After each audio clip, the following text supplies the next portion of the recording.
अलग अलग टेक्निक्स होते हैं। कैपिटल बजटिंग का मतलब क्या होता है, we want to invest some amount in our investments. हम लोग चाहते हैं कि हमारे पास जितना भी फंड है कहीं ना कहीं इन्वेस्ट करें, but we are not going to invest it blindly. हम लोग ब्लाइंडली इन्वेस्ट नहीं करते, चलो पैसा उठाया इन्वेस्ट कर दिया, ऐसे नहीं होता। इन्वेस्टमेंट करने से पहले हम लोग ये सोचते हैं जहाँ हम लोग पैसा इन्वेस्ट करने जा रहे हैं वहाँ से आपको रिटर्न्स कितना मिलेगा, दैट इज वेरी इंपॉर्टेंट। जितना रिटर्न ज़्यादा रहेगा उतना हम लोग वहाँ पे इन्वेस्ट करने का सोचेंगे, बट एकदम सिंपल कंसेप्ट है। रिटर्न ज़्यादा रहेगा तो क्या रहता है, रिस्क भी मैक्सिमम होता है, हाई रिस्क हाई रिटर्न, ये लॉजिक है। अगर समझ लो कि मेरे पास का कुछ फंड है, उस फंड को मैंने ऐसी जगह पे इन्वेस्ट किया जहाँ पे हाई रिटर्न है पूरा का पूरा, बट उसमें रिस्क भी ज़्यादा है। अगर कोई लॉसेस हो गया तो पूरा फंड लॉसेस में चला जाएगा, येस और नो, राइट। तो ये कर सकते हैं कि जितना भी हमारे पास इन्वेस्टमेंट, इस इन्वेस्टमेंट का हम लोग कैटेगराइजेशन करेंगे। कुछ फंड रखेंगे सेफ में जहाँ पे भले रिटर्न्स कम है, बट इन्वेस्टमेंट जो किया है वो भी हमारा क्या है, सेफ है, उसमें रिस्क कम है, राइट। फिर थोड़ा इन्वेस्टमेंट हम लोग हाई रिस्क में डालेंगे, रिटर्न्स भी ज़्यादा मिलेगा और रिस्क रहेगा बट रिटर्न्स भी ज़्यादा मिलेगा, बट पूरा फंड चला जाने का कोई चांसेस नहीं है, क्योंकि हम लोगों ने पूरा फंड एक इन्वेस्टमेंट में नहीं किया। नाउ अभी इन्वेस्टमेंट तो करना है, तो ये कैसे डिसाइड करेंगे कि कौन सा इन्वेस्टमेंट हमारे लिए बेस्ट, ये हम लोगों को चॉइस करना है। तो इन्वेस्टमेंट चॉइस करने के लिए हमारे पास अलग अलग कैटेगरीज है, अलग अलग टेक्निक्स है, और ये उसके टेक्निक है, बराबर ना। तो with the help of this techniques we can choice that which investment is best for us. अलग अलग इन्वेस्टमेंट में से हम लोगों को कौन सा इन्वेस्टमेंट अच्छा है, ये जब हम लोग डिसाइड करेंगे, ये जब हम लोग प्लान करेंगे ना, उसको क्या बोला जाता है, this is known as a capital budgeting. क्या बोला जाएगा इसको, capital budgeting. Any doubt in this? समझा अच्छी तरह से मैंने कैपिटल बजटिंग का मीनिंग क्या बताया? तो क्या, एक मिनट, बजटिंग का अलग अलग टेक्निक्स है। With the help of this techniques we can choice which investment is best for us. ये हम लोग यहाँ पे चॉइस करते हैं, तो इसलिए हम लोग के लिए बेस्ट है। अभी पहला वाला टेक्निक क्या बता, पे बैक पीरियड। पे बैक पीरियड का मतलब क्या होता है, जितना हम लोगों ने पे किया वो हम लोगों को कितने पीरियड में रिटर्न होगा, that is known as a pay back period. समझा मैंने क्या बताया? जितना हम लोग इन्वेस्ट कर, जैसे कि मैंने 1 लाख का इन्वेस्टमेंट किया और each and every month we are getting a 10,000, assume कर लेते हैं। तो अभी देखो एग्जांपल क्या है, हम लोग कितना इन्वेस्ट कर रहे हैं, 1 लाख इन्वेस्ट कर रहे हैं। जितना पैसा हम लोग इन्वेस्ट करेंगे that is your cash what outflow. वो हमारे लिए क्या होता है, कैश आउटफ्लो होता है। अगर वो मेरे लिए कैश आउटफ्लो मतलब मेरे पास से क्या होगा, पैसा जाएगा, जहाँ पे फंड जाएगा उसको क्या बोला जाता है, कैश आउटफ्लो।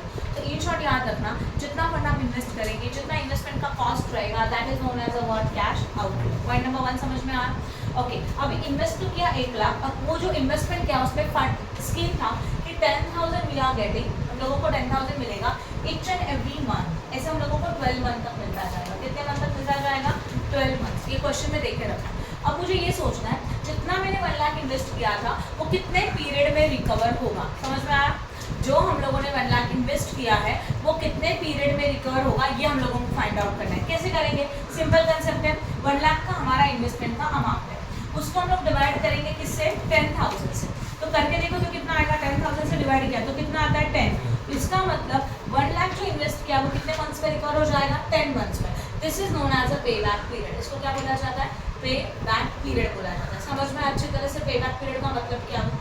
अभी इसमें देखो, ये हो गया पे बैक, मतलब जितना मैंने इन्वेस्ट किया वो कितने पीरियड में रिटर्न हो जाएगा, that is known as a pay back period. सब में 2 इन्वेस्टमेंट्स है, 1 and 2। एक का पे बैक पीरियड 10 मंथ का है, दूसरे का पे बैक पीरियड 11 मंथ्स का है, बराबर ना।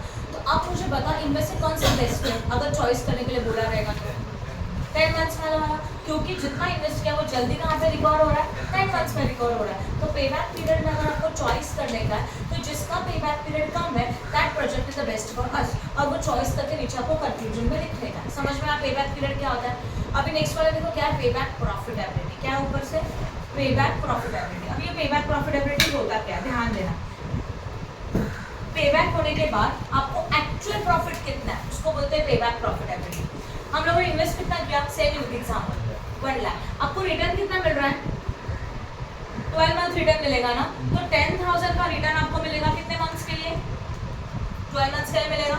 10,000 × 12 कितना हो गया, 1,20,000। हम लोगों को रिटर्न्स में मिला 1,20,000, बट एक्चुअली आपने इन्वेस्ट किया था ओनली 1 लाख, तो आपको कितना रिटर्न मिला extra, this is known as a pay back profitability. इसको क्या बोला जाता है, पे बैक प्रॉफिटेबिलिटी बोला जाता है। समझा पे बैक प्रॉफिटेबिलिटी का मीनिंग क्या है? वो मतलब क्या, जितना हम लोगों ने इन्वेस्ट किया उसके एक्स्ट्रा मुझे कितना मिल रहा है, प्रॉफिट कितना हो रहा है। आपको टोटल मिला 10,000 12 मंथ्स के लिए, तो टोटल रिटर्न कितना हुआ, 1,20,000 का हमारा टोटल रिटर्न है। उसके अगेंस्ट में आपने इन्वेस्ट कितना किया था, ओनली 1 लाख का। तो 1,20,000 में से अगर 1 लाख को माइनस करेंगे तो एक्स्ट्रा रिटर्न कितना मिला, प्रॉफिट कितना कितना मिला 20,000 and this is known as a pay back profitability. Clear हो गया पे बैक प्रॉफिटेबिलिटी? यस और नो? हाँ वैसे बोल सकते हैं बट इसका फॉर्मूला थोड़ा अलग है। मैं बाय फॉर्मूला में बताऊंगी, मैं अभी आपको बस कंसेप्ट बता रही हूँ। ये दोनों कंसेप्ट समझो अच्छी तरह से। चलो इनके सम्स ले लेते हैं, ठीक है? एक एक कंसेप्ट एक्सप्लेन करके उसका सम ले लेते हैं। अभी निकालो क्वेश्चन नंबर, बताती हूँ मैं पीडीएफ का।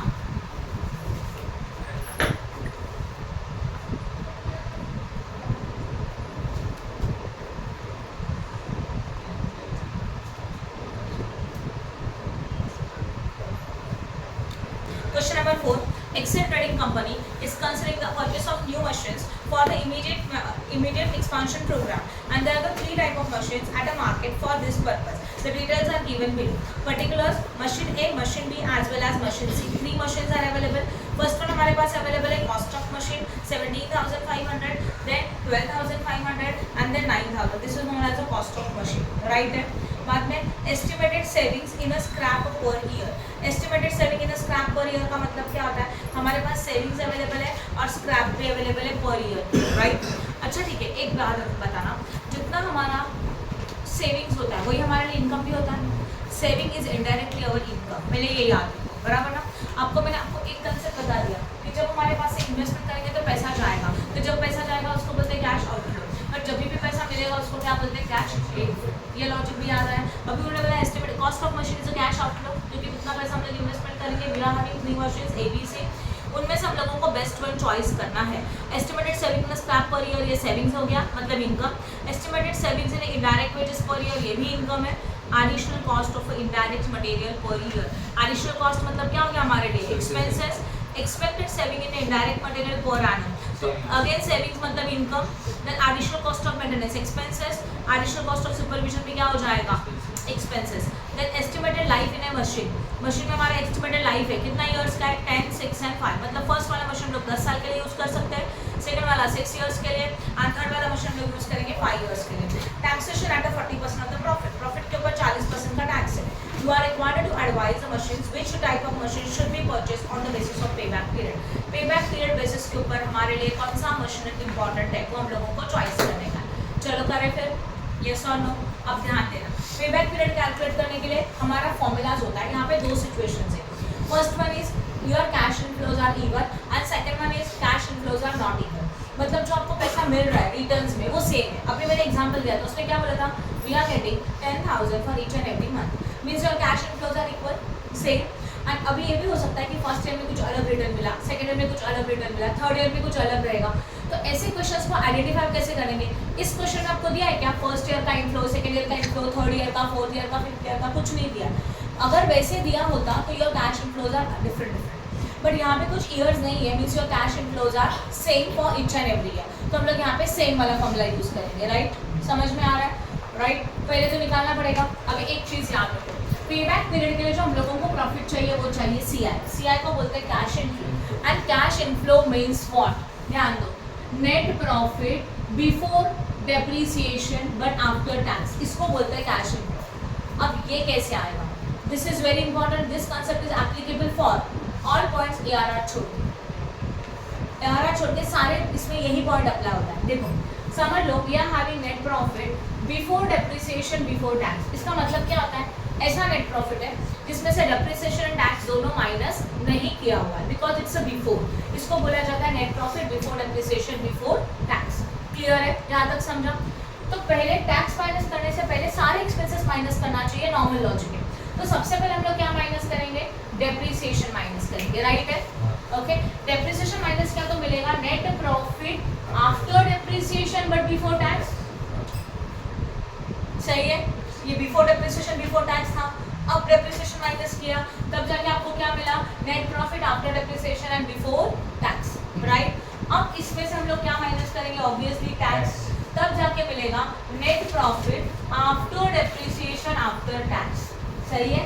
बट आपको तो चाहिए बिफोर डेप्रिसिएशन, तो वापस से डेप्रिसिएशन को क्या करेंगे? ऐड, और तब जाके मिलेगा net profit after depreciation before tax. ये लॉजिक समझा? बिफोर डेप्रिसिएशन आफ्टर टैक्स, उल्टा लिखा क्या? Sorry, net profit before depreciation after tax. ये लॉजिक क्लियर है? बिफोर डेप्रिसिएशन क्यों? क्योंकि डेप्रिसिएशन इसको ऐड किया, एंड आफ्टर टैक्स क्यों? क्योंकि टैक्स इसमें से माइनस,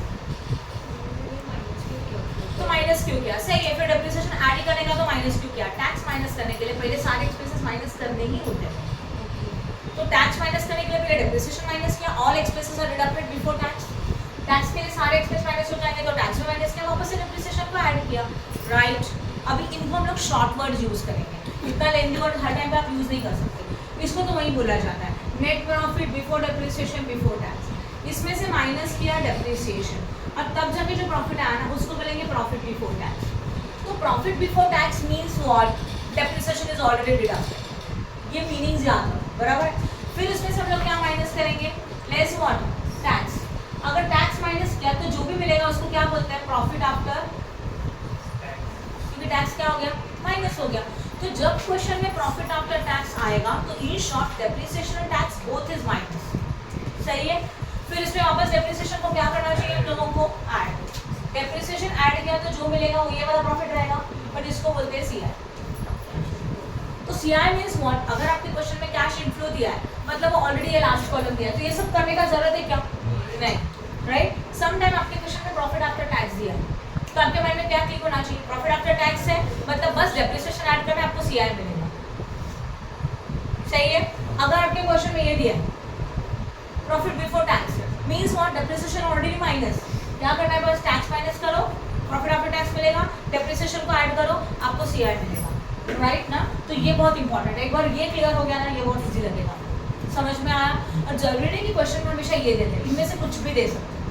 तो जो दिया उसके आगे का टेबल बनेगा, उसके पहले का कैलकुलेट करने का जरूरत नहीं है। चलो अभी पे बैक पीरियड के लिए क्वेश्चन में आपके पास ईयर्स तो अवेलेबल नहीं है, तो this is the cash inflows are से 3 मशीन से एबीसी मैं कॉलम बनाऊंगी बट सॉल्व करूंगी ए, बीएनसी आप खुद करेगा। पॉइंट नंबर 1 क्वेश्चन नंबर क्या है ये 4 पूरे पे बैक पीरियड कैलकुलेट करने के लिए बोला है, तो हेडिंग लिख के रखेंगे पे बैक पीरियड। इसके लिए क्या चाहिए हम लोगों को? एनआई चाहिए, सॉरी सीआई चाहिए। CI means what? Cash inflows, right. CI का मतलब क्या होता है? Cash inflow. Any doubt in this? समझा कि नहीं समझा? अब इसको सॉल्व कैसे करेंगे? पहले ईयर, ईयर तो है नहीं, कितने कॉलम्स है बताओ, कितने मशीन्स हैं? 3 मशीन्स हैं, तो particulars machine A as well as what?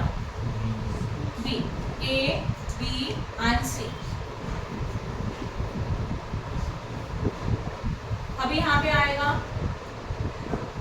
Particulars, लिखा हुआ सही है क्या? बोलो फटाफट, बराबर ना। ओके, अब इसमें सबसे पहले क्या लिखेंगे? इनकम लिखने का है। इनकम मीन्स हमारा सेविंग्स, नथिंग एल्स। चलो बताओ सेविंग्स में क्या क्या लाइन में बताते जाओ। Estimated saving is scrap per year, तो एस्टिमेटेड सेविंग इज स्क्रैप, बोलो कितना अमाउंट है? 400, 750, 250। उसमें से हम लोग अभी और सेविंग्स बताते जाओ। Estimated saving is direct wages per year कितना? 2750, 6000, 6000, 2000। नेक्स्ट फिर है expected saving in indirect materials per annum. Expected saving in direct material कितना? हाँ इनडायरेक्ट मटेरियल कितना? फर्स्ट में 100 है, सेकंड में नहीं है, थर्ड में 250। समझ रहा है? और कुछ सेविंग्स है? एस्टिमेटेड लाइफ ऑफ मशीन नहीं दिए, वो तो लाइफ है, खत्म, सेविंग्स खत्म। अब करेंगे इनका टोटल, चलो करो फटाफट। 2250, कितना आएगा? 6750। ये हो गया टोटल इनकम। हाँ टोटल इनकम में से माइनस करेंगे ऑल योर एक्सपेंसेस। हाँ। चलो बताओ एक्सपेंसेस कितने आते हैं? Additional cost of indirect materials पर year. Additional cost of indirect material per year कितना? सिर्फ मशीन बी का दिया हुआ है 400। नेक्स्ट फिर दिया है additional cost of materials per year हाँ 750, 550, 500। Next additional cost of supervision दिया हुआ है मशीन बी का 800। बी खत्म। हाँ अब करो इनका एक्सपेंसेस का टोटल। एक्सपेंस का टोटल करो या तो सीधा माइनस भी कर सकते 2500, हो। करो एक्सपेंस का टोटल कितना हो गया? 2500। माइनस करके बोला ना हाँ आपने। तो या इसको लिखेंगे, क्या लिखेंगे देखो, अभी डायरेक्टली आप माइनस करो, एक्सपेंस का टोटल मत लिखो चाहिए तो ये देखो लाइक दिस 3250 माइनस 750 2500 आया। 5000। अब रुको, इसको बोला जाएगा net profit before depreciation before tax, सही है क्या? क्योंकि ना हम लोगों ने इसमें से डेप्रिसिएशन माइनस किया, ना हम लोगों ने इसमें से टैक्स माइनस किया, इसलिए इसको बोला जाएगा net profit before depreciation before tax. इसमें से हम लोग क्या माइनस करेंगे फिर, डेप्रिसिएशन बाय रूट, हाँ या ना, बाकी का तीनों आप बाद में करेंगे। क्लियर हो रहा है? अब ये इसको कंटिन्यू करते हैं। अब डेप्रिसिएशन क्वेश्चन में दिया है क्या, बट कैलकुलेट कर सकते हो बिकॉज इन्फॉर्मेशन तो अवेलेबल है। स्क्रैप वैल्यू है क्या? नहीं है, नहीं एस्टिमेटेड सेविंग इन स्क्रैप है, एक्चुअल स्क्रैप वैल्यू दिया है क्या? नो। तो अब यहाँ ध्यान दो, बोर्ड पे साफ लो। ओके, डेप्रिसिएशन का फॉर्मूला होता है, डेप्रिसिएशन इज इक्वल टू इसका है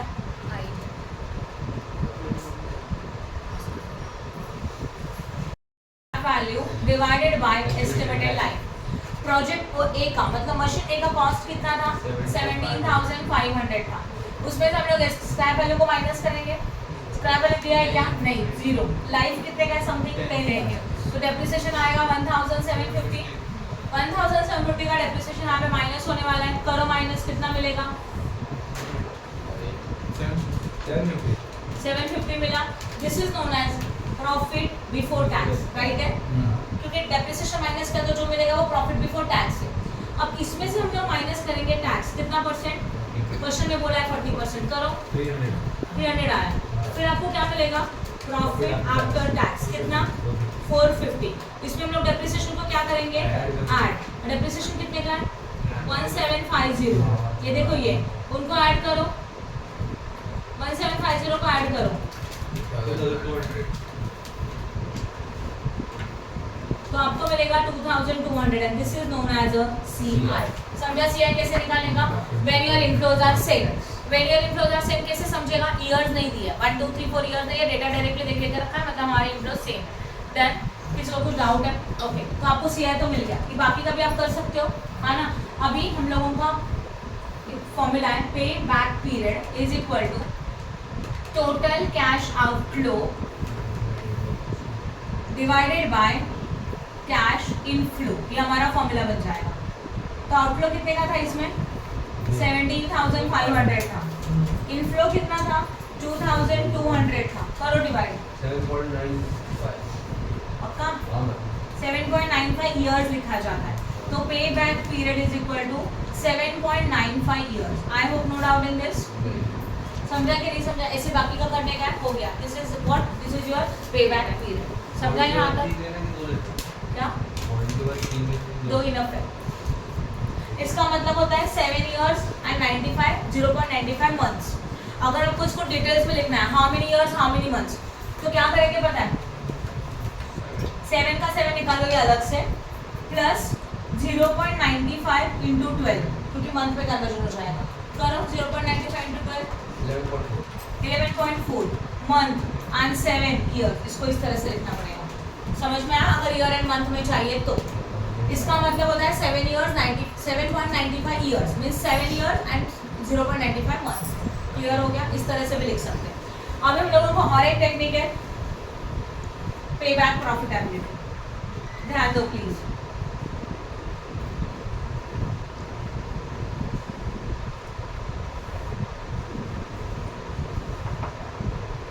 इसका फॉर्मूला रहेगा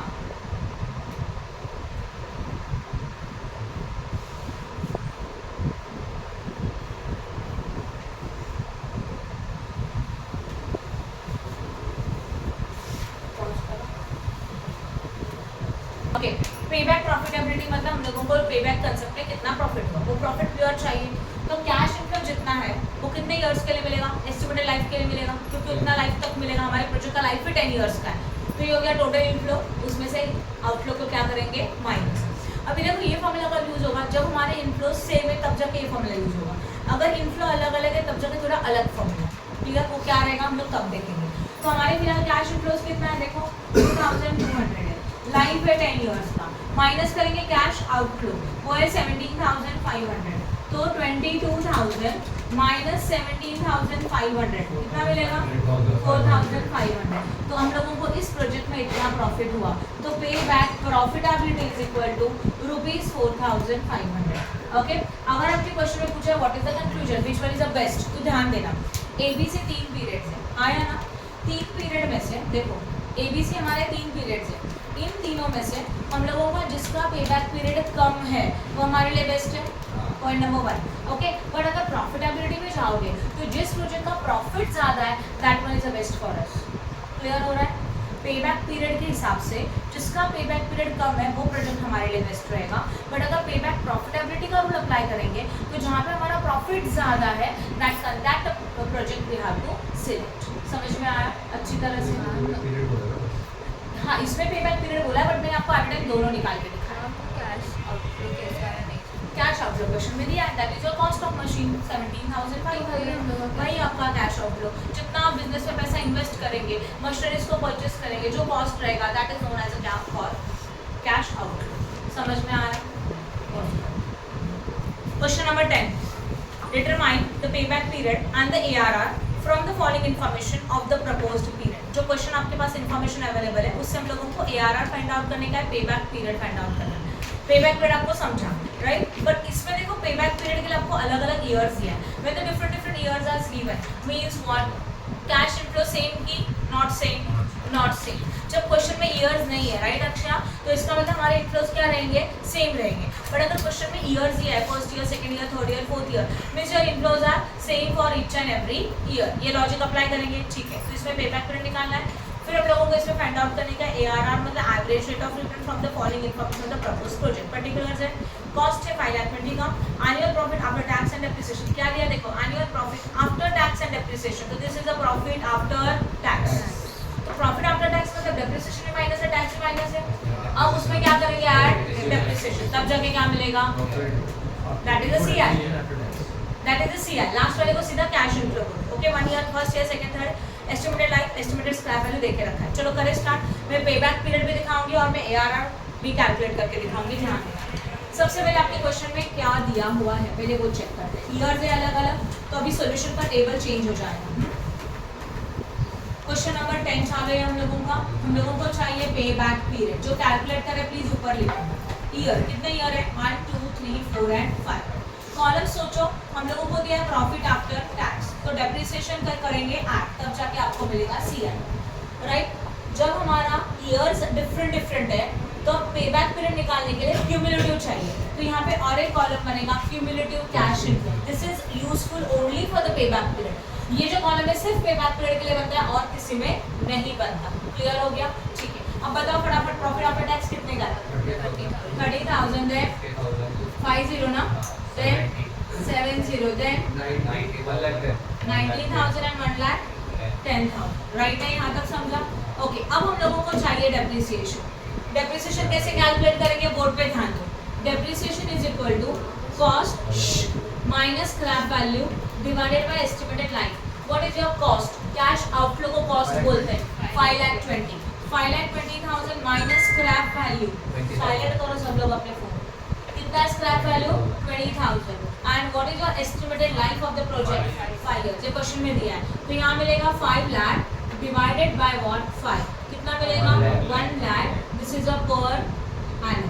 ऑब्वियसली पर एनम। क्यों पर एनम? आपने किससे डिवाइड किया? ईयर से डिवाइड किया, तो मिलने वाला आंसर भी 1 साल का रहेगा। तो डेप्रिसिएशन फॉर 1 ईयर कितना मिलेगा? 1 लाख।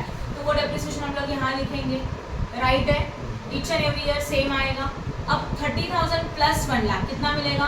1,30,000। यहाँ पे 1,50,000, यहाँ पे 1,70,000, 1,90,000 एंड 2,10,000। साफ सी समझ में आ रहा है? क्लियर हो गया?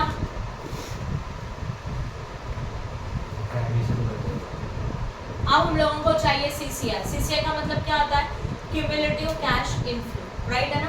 क्यूमुलेटिव का मतलब एडिशन करते हैं, जैसे कि 1,30,000 का 1,30,000 यहाँ पे ही आएगा। 1,30,000 में 1,50,000 को ऐड करेंगे, कितना आएगा? 2,80,000, तो यहाँ पे आएगा 2,80,000। फिर 2,80,000 में 1,70,000 ऐड करेंगे, 4,50,000। 4,50,000 प्लस 1,90,000, 6,40,000। फिर 6,40,000 प्लस 2,10,000, 8,50,000। सही है? हाँ, अभी और एक बात, यहाँ पे स्क्रैप वैल्यू है, हाँ या ना? What's the meaning of scrap value? And में मिलने वाला पैसा, उसको क्या बोलते हैं? Scrap value. तो जब भी क्वेश्चन में स्क्रैप वैल्यू या तो लिसन, जब भी क्वेश्चन में स्क्रैप वैल्यू या तो वर्किंग कैपिटल दिया रहेगा, तो लास्ट वाले ईयर में कंपलसरी ऐड करने का है। तो यहाँ पे आप लिख सकते हैं स्क्रैप वैल्यू वर्किंग कैपिटल है क्या? नहीं है। स्क्रैप वैल्यू कितना देके रखा है? 20। मतलब ये प्रोजेक्ट को या तो ये एसेट्स को जब हम लोग मार्केट में सेल करेंगे तो आपको उतना पैसा मिलेगा। तो again this is a cash inflow. तो याद रखोगे क्वेश्चन में जब भी आपको स्क्रैप वैल्यू दिया रहेगा या तो वर्किंग कैपिटल दिया रहेगा तो ये लास्ट ईयर में रिकवर होता है, तो उसको क्या करना चाहिए? ऐड। तो कितना ऐड करेंगे? 20,000। वर्किंग कैपिटल है क्या? नहीं है। तो 8,50,000 प्लस 20 करके कितना हो जाएगा? बस समझ में आया? बाकी कुछ चेंज है क्या? Okay. When your cash inflows are different, payback period के लिए एक अलग फॉर्मूला यूज होगा। Payback period is equal to number of years plus required amount divided by annual cash inflow। पहले क्वेश्चन समझ लो। नंबर ऑफ ईयर चाहिए, required amount चाहिए, annual चाहिए। तो नंबर ऑफ ईयर कैसे मिलेगा? What is your cash outflow? 5,20,000। ध्यान दो 5,20,000 ढूंढो सीसीआई में, उससे कम या तो उससे इक्वल। कहाँ कौन से ईयर में हो रहा है?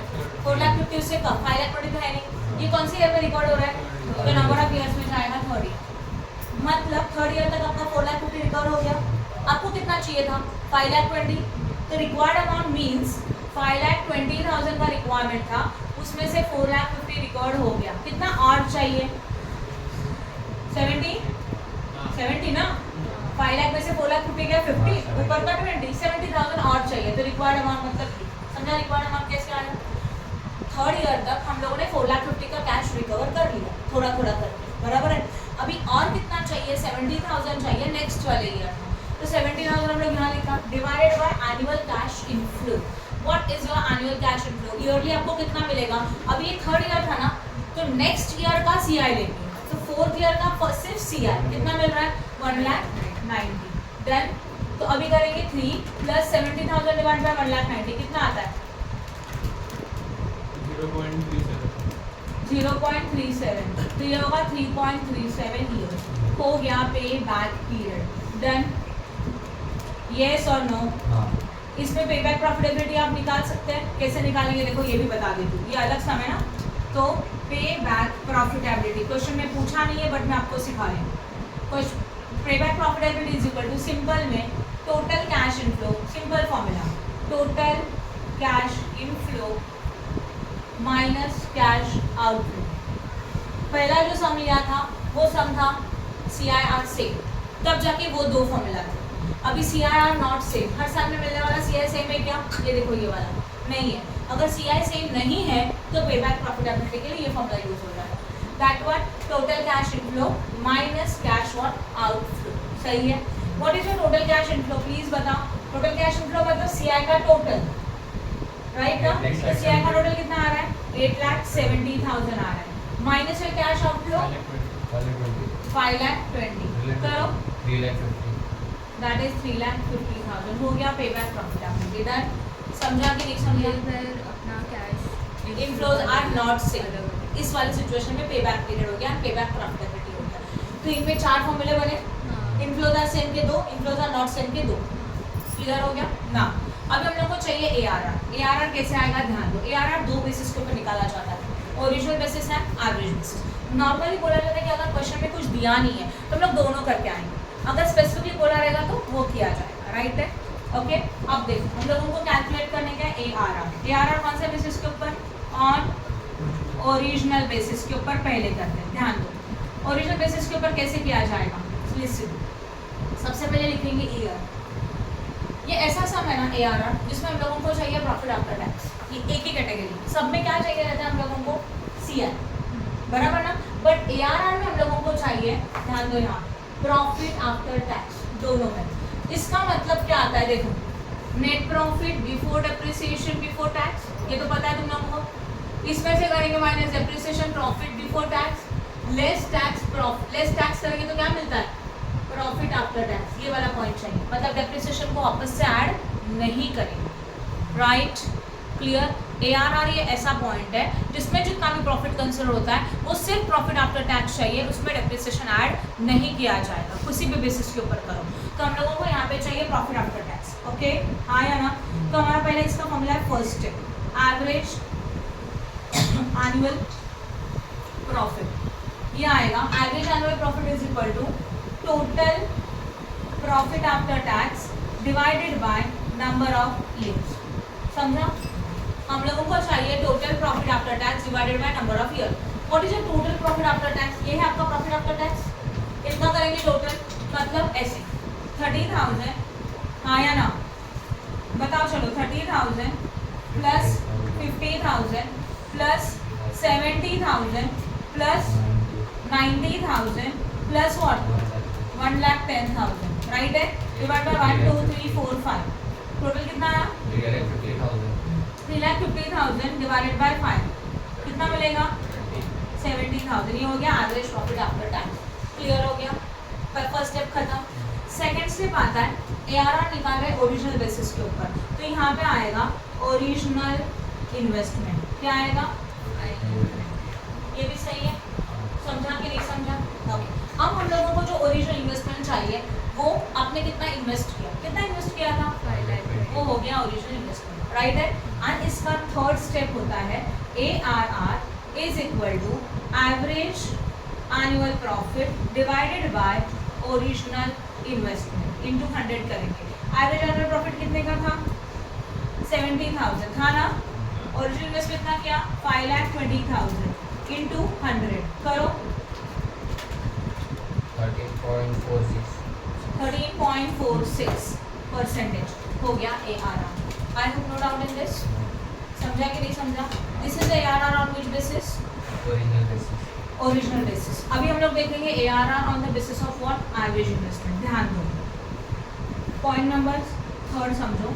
ARR on average investment. अब सबसे पहले पहले वाला point same, average annual profit, that is total profit after tax divided by number of year. हाँ या ना? तो अभी मैं डायरेक्ट लिखूँ 3,50,000 divided by what 5, that is how much? 70,000। ये हो गया हमारा क्या? Yes, average annual profit. And please इसको बॉक्स करो चाहिए तो, that is 70,000 first. Second step हम लोगों का होता है एवरेज इन्वेस्टमेंट, क्योंकि हम लोग निकाल रहे हैं कौन से बेसिस के ऊपर? एवरेज इन्वेस्टमेंट बेसिस के ऊपर। Average investment is equal to कैसे आएगा देखो, opening plus closing divided by 2 close a bracket plus scrap value plus working capital. This is your formula. समझा? नहीं, ओपनिंग प्लस क्लोजिंग में आएगा cost minus scrap value divide by 2 आएगा। समझा? Right? What is your scrap cost? 5,20,000 minus scrap value कितने का था? And divided by क्या करेंगे? 2 प्लस अगेन स्क्रैप वैल्यू 20,000। हाँ या ना? वर्किंग कैपिटल है क्या? होता तो लिखते थे ना, ये तो इग्नोर करेंगे। 5,20,000 minus 20 5 lakh, 5 lakh divided by 2,50,000, 2,50,000 plus 70 कितना हो जाता है? 2,50,000 प्लस 20 2,70,000। साथ ना सही है ना? समझा यहाँ तक? ये हो गया हमारा एवरेज इन्वेस्टमेंट, राइट? तो यहाँ पे लिखेंगे average investment is equal to 2,70,000। Check करो राइट एक बार। उसके बाद थर्ड वन क्या निकालने का है? ARR। ARR का formula average annual profit divided by average investment into 100। आपको डिफरेंस समझ में आ रहा है? जब एवरेज इन्वेस्टमेंट लोग ओरिजिनल बेसिस के ऊपर निकाल रहे थे तो डिवीजन में क्या आया? Original investment. अब हम लोग ARR निकाल रहे हैं एवरेज बेसिस के ऊपर, तो एवरेज न्यूमरेटर तो सेम है, divided by what? Average investment, right? Into 100। Okay, तो what is your average annual profit? 70,000। Average investment आया 2,70,000 इनटू व्हाट? 100। करो 70,000 डिवाइड बाय 2,70,000 इनटू 100, 25.93%। देन ARR खत्म। तो ARR इज इक्वल टू 25.93%। समझ में आ रहा है? देखो ये चैप्टर इजी है, बट कब इजी है? अगर आपको कंसेप्ट समझा तो। यहाँ से ARR on the basis of average investment है, राइट? जब ARR on the basis of average investment निकालना है तो एवरेज प्रॉफिट सेम, कुछ भी अलग नहीं किया। Then what? एवरेज इन्वेस्टमेंट, इसके लिए फॉर्मूला एवरेज इन्वेस्टमेंट कैसे आएगा? Cost minus scrap value divide by 2 plus scrap value plus working capital. Sum को सॉल्व करो, आपको ये मिलेगा। कैलकुलेशन में तो कोई प्रॉब्लम है नहीं। बस अभी फर्क क्या होगा, फर्स्ट में कैलकुलेट किया आंसर डिवाइडेड बाय सेकंड का answer, you got ARR into 100, done. ये 3 steps 3 स्टेप है, मतलब average ARR on original basis पे 1 2 1 3 and again ARR on the original basis 1 2 3, done. किसी को कुछ डाउट है, समझा कि नहीं समझा?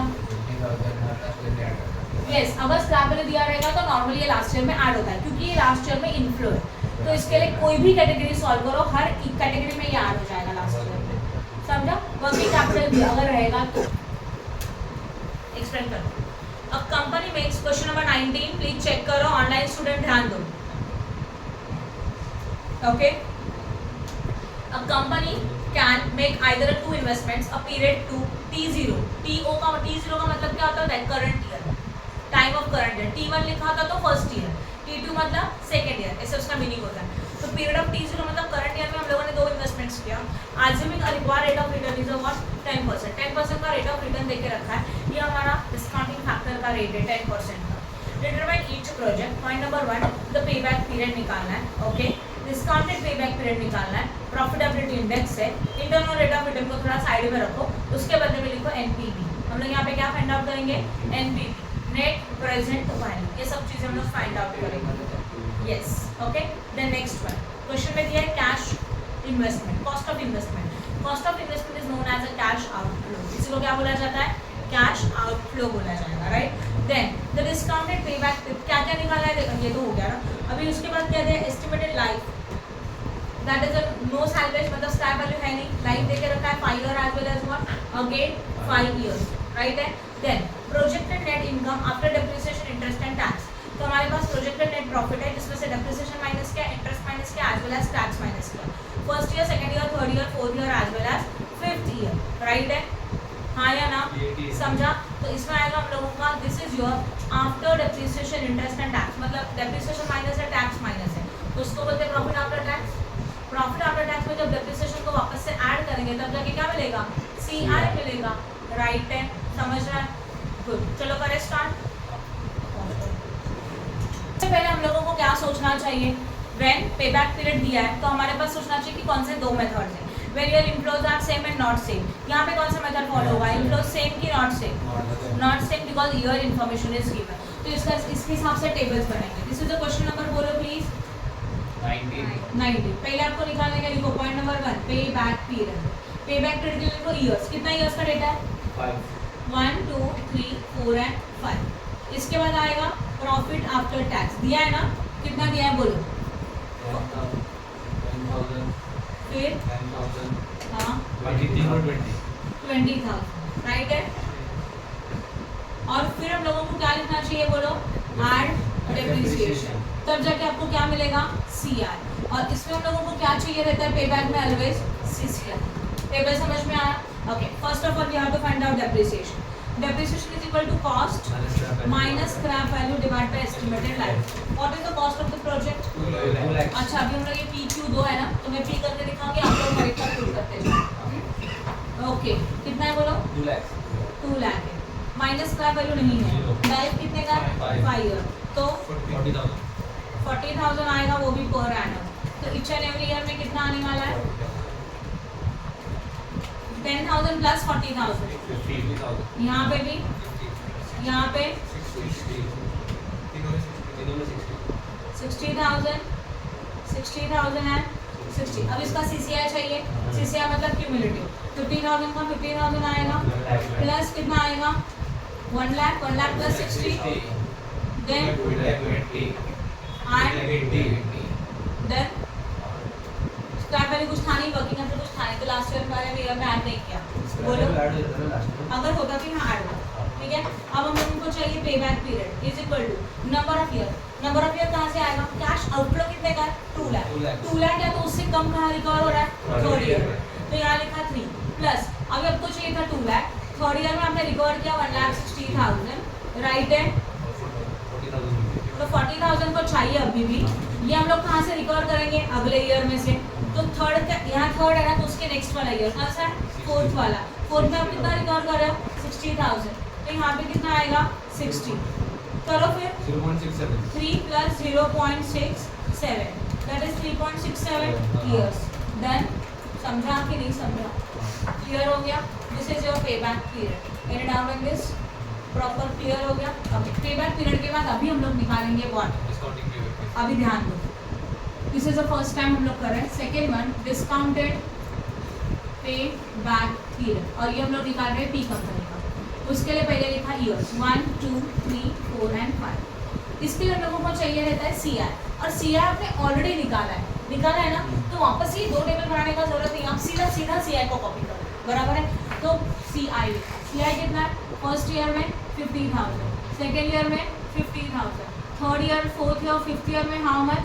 60,000। डन?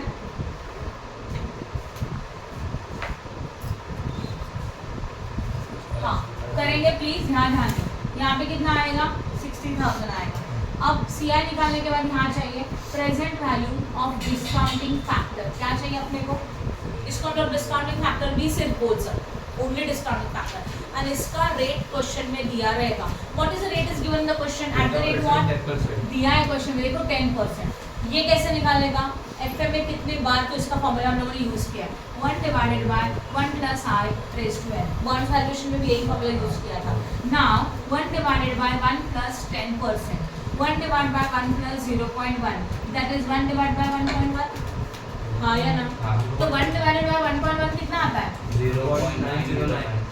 0.9090, 4 डिजिट ले लो, 0.9090। अभी बस इक्वल टू प्रेस करो, 0.8264। अभी इक्वल टू 0.7513। 7513, देन 0.6830। देन 0.6209। खत्म। अब हम लोगों को चाहिए present value of cash inflows. Present value of cash inflow में क्या होता है? मल्टीप्लिकेशन होता है, यस और नो किसका? इन दोनों का।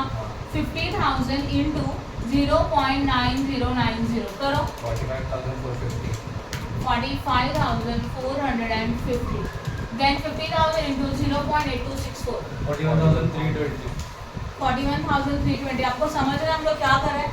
हम लोग जस्ट मल्टीप्लिकेशन कर रहे हैं 2 पॉइंट्स का। 60,000 इंटू 0.7513, 45,070। 45,000, 78। देन 60,000 इंटू 0.6830, 40,980। एंड देन अगेन दोनों को मल्टीप्लाई, 37,254।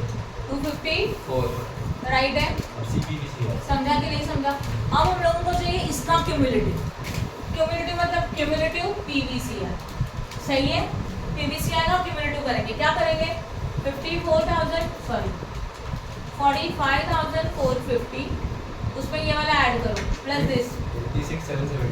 कितना? 86,770। 86,770 प्लस 45,078, 1,31,848। 848 प्लस 40,980, 1,72,828। 828 प्लस 37,254, 2,10,082। 82 ना? राइट है? समझा क्या किया? आपको डिस्काउंटेड पे बैक पीरियड पूछा था, तो पे बैक पीरियड के लिए सीसीआई चाहिए रहता है, तो वहाँ पे सीआई का क्यूमुलेटिव बना। अब डिस्काउंटिंग फैक्टर से मल्टीप्लाई करने के बाद जो अमाउंट आता है उसका क्यूमुलेटिव बनाया।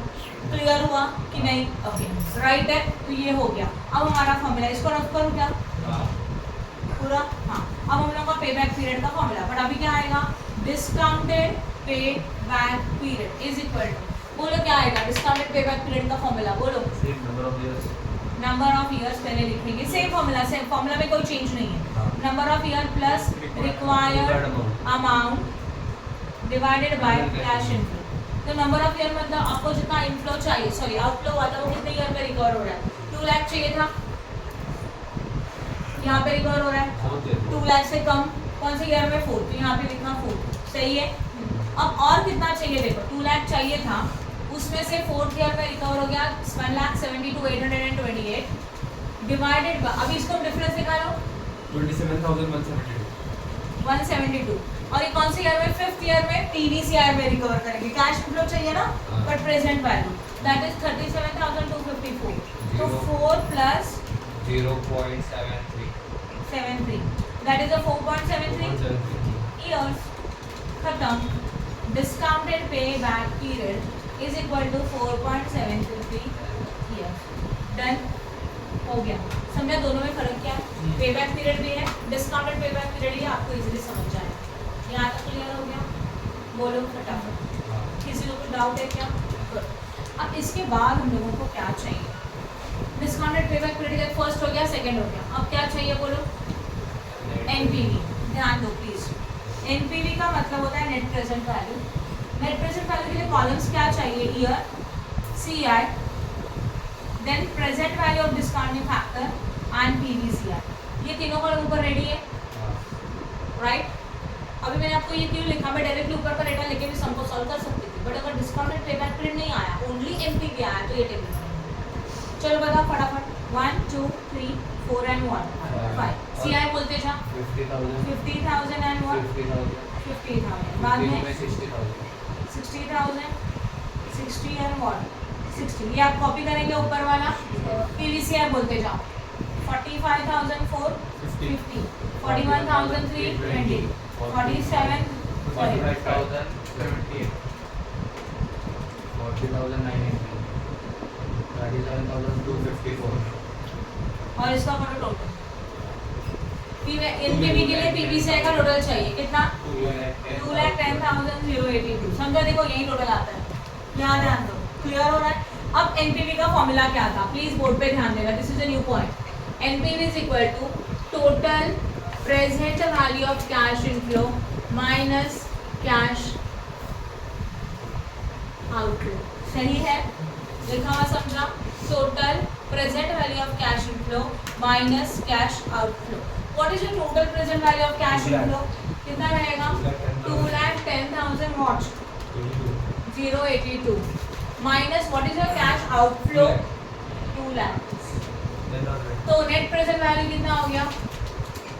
एनपीवी अगर पॉजिटिव रहेगा तभी जाके प्रोजेक्ट को एक्सेप्ट कर सकते हैं. एनपीवी अगर नेगेटिव रहेगा तो प्रोजेक्ट को एक्सेप्ट नहीं कर सकते. ये पॉइंट समझा? सेकंड थिंग, अगर दो चीज़ों में कंपैरिजन पूछा तो जिसका एनपीवी ज़्यादा है ना वो हम लोगों के लिए बेस्ट रहेगा. बोलो कुछ डाउट है? हाँ कि अगर अभी इसमें दिया है डिस्काउंटिंग पेबैक तो नहीं बनाया तो भी चलेगा, राइट? अभी देखो ये मैंने क्यों बनाया. अगर समझो ये नहीं होता था तो आपको पता होना चाहिए इसमें क्या क्या बनाना चाहिए. क्या? ईयर, सीआई लिखो, उसको उसमें डिस्काउंटिंग फैक्टर के साथ मल्टीप्लाई करो, जो मिलेगा पीवीसीआर उसका टोटल यहाँ यूज होता है. तो फॉर्मूला याद रखो. एनपीवी मतलब total PVCR divided by cash outflow. But अभी यहाँ पे ये दिया है ना तो आपके टेबल बनाने का जरूरत नहीं था. आप सीधा वो फॉर्मूला सॉल्व कर सकते थे because all the data is available ना. तो ये total minus your cash outflow. समझ में आया? एंड लास्ट बचा अभी प्रॉफिटेबिलिटी इंडेक्स. ये पॉइंट नंबर क्या था? थर्ड था ना, बट कंपनी पी का था. अभी फोर्थ वाला करेंगे. किसका? Profitability index. और ये पी का करेंगे. Now listen. Profitability index is also known as a benefit cost ratio. इसी को क्या बोला जाता है? बेनिफिट कॉस्ट रेशियो बोला जाता है. तो फॉर्मूला क्या बनेगा? ये बीच में माइनस है ना, उसको डिवीजन कर दो, खत्म. समझा मैंने क्या बोला? एनपीवी के फॉर्मूला के बीच में क्या है? माइनस, उसके वजह में डिवाइड डाल दो. इसका मतलब आएगा total PVCR divided by total cash outflow. What is your total PVCR? बोलो.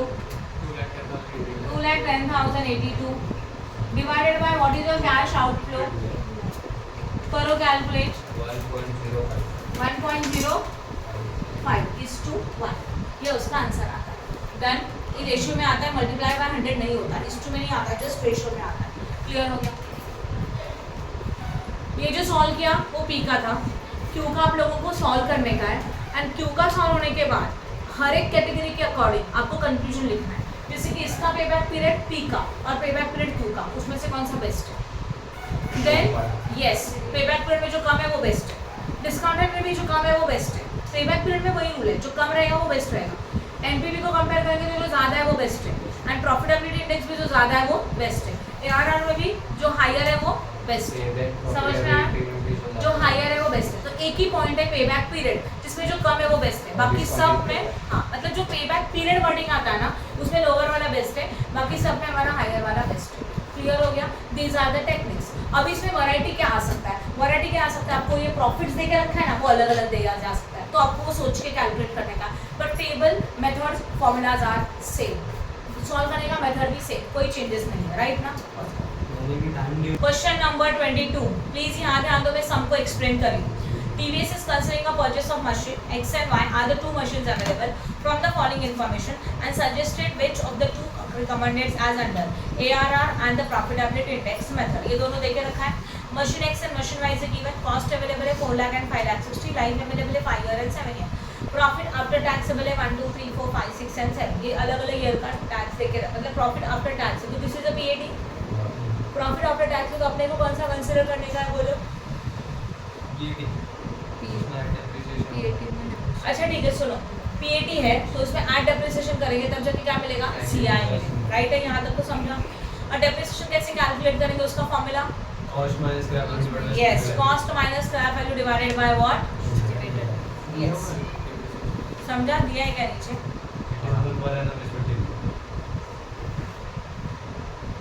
सब कुछ देखे रखा है. दोनों में टीवी फैक्टर भी देखे रखा है. Yes, profit is calculated after deducting straight line depreciation. वो तो हो गया. Cost of capital 10% is a PV factor. That is a which factor? Discounting factor. Then present values inflows for the year 1 2 3 4 5. ये हम लोगों को डिस्काउंट फैक्टर दे के रखा है. एंड डेप्रिसिएशन बहुत इजी कर सकते हो क्या? और ARR निकालने के लिए हम लोगों को क्या करना चाहिए? डेप्रिसिएशन माइनस कर नहीं, PAT लेना चाहिए. और डेप्रिसिएशन माइनस करके CI आएगा, वो यूज होगा प्रॉफिटेबिलिटी इंडेक्स मेथड में. बोलो. वो कॉस्ट ऑफ कैपिटल का 10% वन डिवाइडेड डिस्काउंटिंग फैक्टर का रेट. आपने वो तो देखे रखा था कि हाँ अच्छा दे के रखा है, बट वही रेट है वो, उसका और कुछ नहीं. समझा? 22 23 में जाओ. अब choice is to be made between the two completing projects which are required for equal amount of the equal investment of 15,000 expected to be the net cash flow is given below. 15,000 का हम लोगों को outflow दिया है. CI दे के रखा है first year, second year, third year, fourth year, fifth year as well as for 6th year. Project पर project to both is given. Yes or no? Tax rate available है 50 and 40%. Payback period, average rate of return and payback profitability. CI देके रखा है already का. But आपको ARR निकालना है तो डेप्रिसिएशन को क्या करना पड़ेगा? माइनस, तब जाके मिलेगा profit after tax and profit after tax and after depreciation. वो रेट भी काम आएगा उसका. 50% और 40% जो लास्ट में टैक्स रेट दिया है. बिल्कुल नहीं आएगा हाँ, क्योंकि ऑलरेडी CI देके रखा है. बोलो. CI दे के रखा है तो भी ये लोग ने कुछ तो किया है. हम लोगों को ARR निकालना है. ध्यान दो, CI दिया है means what? Profit after tax but before depreciation. हाँ या ना? हम लोगों को ARR के लिए क्या चाहिए? Profit after.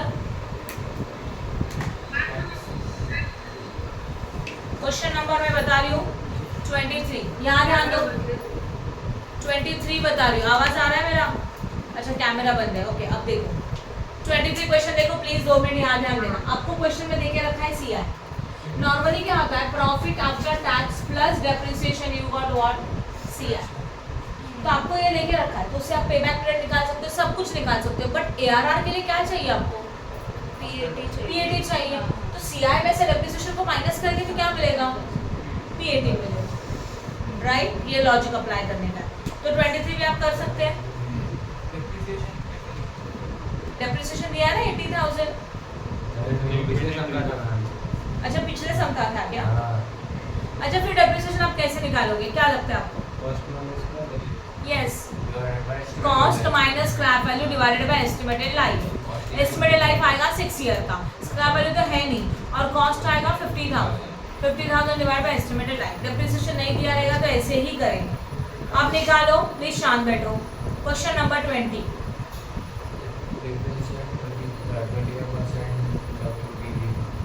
बता दो. Saman Corporation is venturing a new project. Initial investment for the project is given below.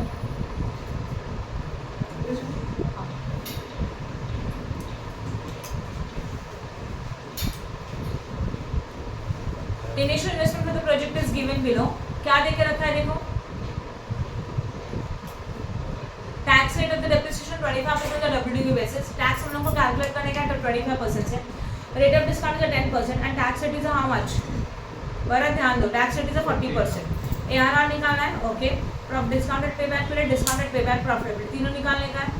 Discounted pay back profitability में क्या करोगे, total inflow minus total outflow, same formula for the pay back period. पे back profitability का same formula क्या था, total inflow minus total outflow.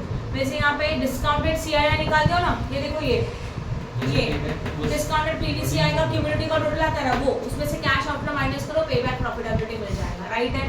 Okay, अभी देखो ma'am इसमें डब्ल्यूडीबी बेसिस हो रहा हाँ बता रही हूँ ना, 2 ईयर हमारे पास ये क्या है, देखो अर्निंग बिफोर टैक्स है, तो इसमें से क्या क्या माइनस करेंगे बताओ। बिफोर टैक्स मतलब प्रॉफिट बिफोर टैक्स है, माइनस क्या करेंगे टैक्स, तब जाके क्या मिलेगा प्रॉफिट आफ्टर, फिर क्या मिलेगा एड डेप्रिसिएशन, फिर मिलेगा सीआर। ये कॉलम बनाने पड़ेंगे।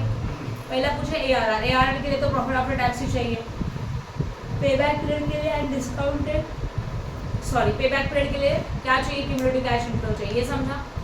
अच्छा ठीक है, अब हम लोग को डेप्रिसिएशन माइनस करने का, तो डेप्रिसिएशन निकालोगे कैसे। डेप्रिसिएशन के लिए रूल बोला है, depreciation is calculated on the WDV basis. WDV basis का मतलब होता है written down value basis. Solution में जाओ प्लीज, पेज नंबर 99। मिला क्या, हाँ। अब इसमें देखो कॉस्ट ऑफ द ईयर कितना है, 20 लाख है। 20 लाख में से फर्स्ट ईयर का 25% डेप्रिसिएशन माइनस करेंगे, 25% ही है ना, 5 लाख आया 5 लाख, 20 माइनस 5 15 15 के ऊपर अगेन सेकंड ईयर के लिए, थर्ड ईयर के लिए, फोर्थ ईयर के लिए, फोर्थ ईयर तक डेप्रिसिएशन माइनस करो। इसमें फोर्थ ईयर तक हम लोग डेप्रिसिएशन माइनस करेंगे, येस और नो, राइट ना। अब फिफ्थ ईयर के लिए आप क्या करेंगे वो देखना। फिफ्थ ईयर के लिए हम लोगों ने को क्वेश्चन में बोला स्क्रैप वैल्यू 0 है, मतलब इसको अगर मार्केट में बेचने भी गए तो 0 वैल्यू मिलेगा। तो जितना फोर्थ ईयर का डब्ल्यूडीबी है उतना ही उसका डेप्रिसिएशन आएगा, दैट इज 6,32,812.50। ये समझा पॉइंट मैंने क्या बताया आपको, इतना तो समझा। फर्स्ट ईयर में सब लोगों ने डेप्रिसिएशन माइनस किया, 5 लाख, कितना मिला 15 लाख। 15 लाख के ऊपर वापस 20% निकाला, 25%, right Siddharth. Scrap value last year में नहीं होगी। अच्युतं केशवं कृष्ण दामोदरं। यहाँ ध्यान दो प्लीज, बोर्ड पे ध्यान दो, यहाँ ध्यान दो। कॉस्ट, कॉस्ट कितने का है, ये राइट है, लेस डेप्रिसिएशन कितना परसेंट है, करो ना 25%, 5 लाख। यहाँ से आया 5 लाख, राइट भरत। 20 लाख में से 5 लाख गया, कितना मिलेगा, ये कौन सा मेथड है, डब्ल्यूडीबी मेथड में डेप्रिसिएशन कैलकुलेट करने के लिए डब्ल्यूडीबी अमाउंट लिया जाता है।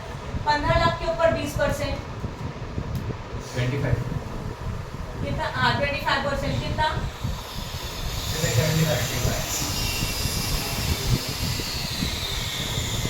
माइनस करो कितना मिला, ये राइट है। वापस डब्ल्यूडीबी लेस डेप्रिसिएशन करो, 250, ये राइट है, करो माइनस 8,43,750। थर्ड ईयर हुआ, राइट है ना। अब वापस क्या लिखेंगे, फोर्थ ईयर डेप्रिसिएशन 25%।